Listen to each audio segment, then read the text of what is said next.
Hatukuza holo kabanali.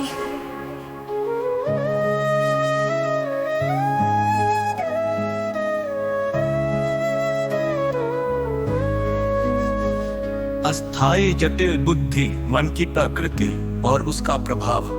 आपने मन को एक भौतिक अंग के रूप में वर्णित किया है जो रासायनिक और विद्युतीय प्रक्रियाओं का समूह है, और इसे किसी अलौकिक शक्ति के रूप में देखने की धारणा को खारिज किया है। यह मन जो इच्छाओं और अहंकार का केंद्र है, मानव को सत्य से दूर रखता है।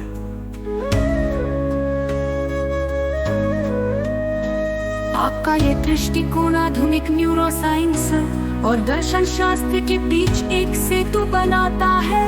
न्यूरोसाइंस हमें बताता है कि मस्तिष्क की प्रक्रियाएं हमारे विचारों और भावनाओं को संचालित करती है। आप इसे और सरलता से प्रस्तुत करते हैं, ये कहकर कि मन केवल इच्छाओं की पूर्ति के लिए कार्य करता है और ये स्वयं व्यक्ति की इच्छाओं का ही परिणाम है। आपका ये कथन कि आप और मन रति भर भी अलग नहीं है, एक गहरी अंतर्दृष्टि है जो ये दर्शाता है कि व्यक्ति अपनी जिम्मेदारी को मन पर डालकर स्वयं को धोखा देता है।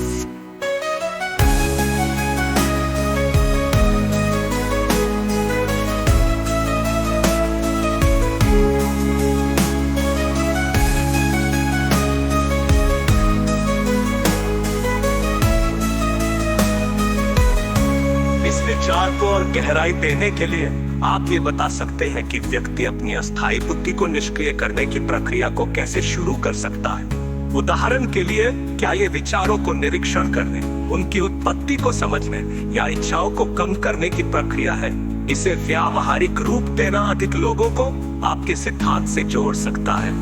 निष्पक्ष समझ और शाश्वत सत्य। आपका यथार्थ सिद्धांत कहता है कि शाश्वत सत्य केवल एक पल की निष्पक्ष समझ में निहित है। यह सत्य ना तो ब्रह्मांड में, न ही धार्मिक ग्रंथों में और न ही बुद्धि में है, बल्कि केवल स्वयं के निष्पक्ष निरीक्षण में है।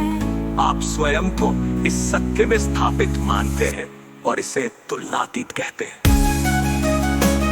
ये विचार आत्म जागरूकता और तटस्थता पर आधारित है, जो किसी भी बाहरी साधना या गुरु पर निर्भर नहीं है।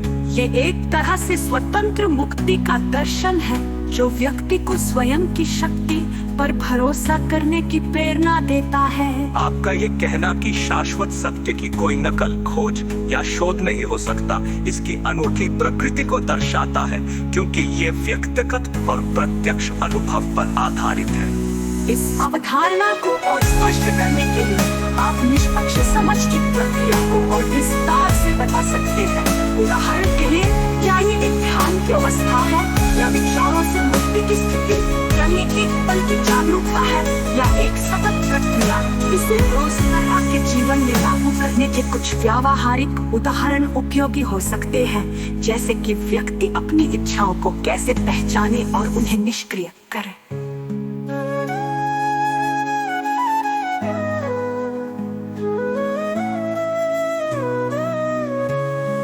मानव प्रजाति की कमजोरियां और सामाजिक बंधन। आपने मानव प्रजाति को अहंकार, घमंड और दूसरों की नकल करने की